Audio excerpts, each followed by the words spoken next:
Some great houses call us upstarts. But the truth is that while the Starks and Lannisters fell to the Targaryens in defeat, House Tyrell rose. For thousands of years, our family served as loyal stewards to the kings of the Reach, until the last of their line unwisely burned to death, resisting the Targaryen invaders.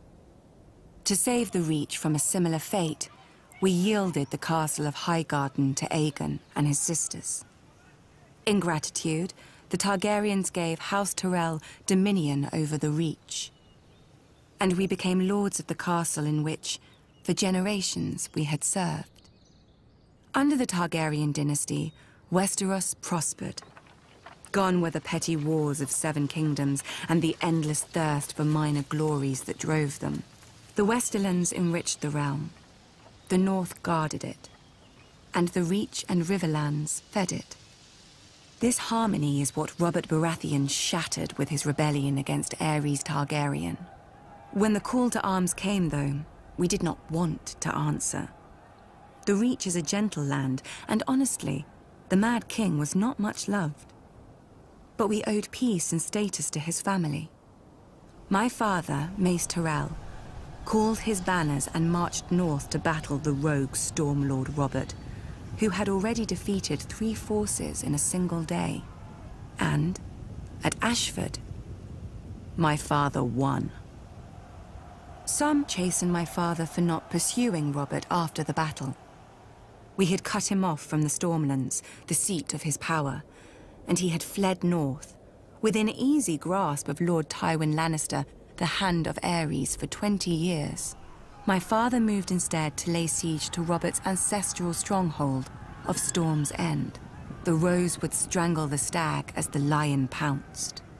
So we waited. But the lion slumbered, and Robert slipped past the king's forces to join Ned Stark. We could have lifted the siege and deployed our armies north to aid the crown. We could have stormed the walls of the castle and made Robert homeless. But we had ample supplies, control of land and sea, and most of all, patience. Our siege would succeed, eventually, at little cost of life to us. If Robert prolonged the war with minor victories, our capture of Storm's End would hasten his downfall. And if Robert won the war, well, it would not do for him to find us in his halls with the bodies of his brother Stannis and his sworn men. When the lion finally showed his colors and purged King's Landing, we knew our cause was lost. My father chose the peaceful route and bent the knee to Robert, who heartily pardoned us. Strange, considering how we'd beaten him and starved his brother to the brink of death. We were to keep our lands, castle and title, but we knew that we would never be welcome at court. It didn't matter. The Reach was still the most fertile of the 7 kingdoms, and under our hand. Every flower, even the rose, needs pruning. Then it grows strong.